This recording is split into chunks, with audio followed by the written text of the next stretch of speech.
বিসমিল্লাহির রহমানির রহিম। আসসালামু আলাইকুম। কুয়াকাটায় পর্যটকদের জন্য এবং স্থানীয় যারা রয়েছেন তাদের জন্য নতুন একটি দিগন্তের দ্বার আজকে উন্মোচিত হয়েছে। সেটি হচ্ছে ইলেকট্রিক বাইক। আজ থেকে কুয়াকাটায় ভাড়া পাওয়া যাবে। যারা বাইসাইকেল চালাতে পারেন তারাও খুব সহজে এই বাইকটিকে কন্ট্রোল করতে পারবেন এবং মাত্র 2 টাকা 50 পয়সা পার মিনিট হিসেবে ভাড়া নিয়ে আপনাদের প্রয়োজনীয় যেসব জায়গায় যেতে হয় সে সকল জায়গায় আপনারা যেতে পারবেন। এবং স্কুট লিমিটেডের উদ্যোগে কুয়াকাটায় এই নতুন শাখাটি যারা এনেছে তাদেরকে সাধুবাদ জানাই, ধন্যবাদ জানাই। আপনারা আপনাদের NID কার্ড এবং মোবাইল নাম্বারের মাধ্যমে রেজিস্ট্রেশন করে তারপরে এই বাইকটিকে ভাড়া নিতে পারবেন। পার ঘন্টা হিসেবে নিতে পারবেন। 1 ঘন্টার বেশি হলে ওই 2 টাকা 50 পয়সা পার মিনিট হিসেবে আপনাদেরকে টাকা দিতে হবে।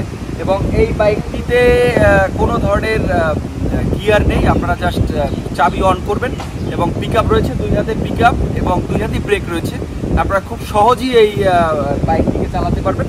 আমি একটু বাইকগুলির কাছে গিয়ে যদি একটু দেখাই আপনাদেরকে।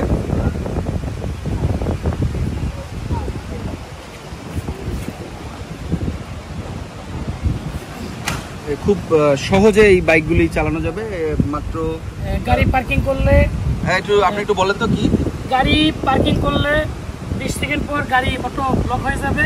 আমার গাড়ি স্টার্ট মানে চালাতে হলে এই যে এটা হলো পিকআপ, এটা হলো ক্লাসে একটা কিক করে পিকআপ বাড়াইবেন, গাড়ি দৌড় দেবে।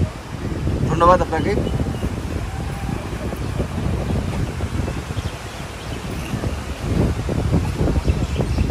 দর্শক, আপনারা দেখছিলেন এই যে ইলেকট্রিক বাইক যে কুয়াকাটা এসেছে, আমি আপনাদেরকে সেই তথ্যগুলি দেওয়ার চেষ্টা করেছিলাম।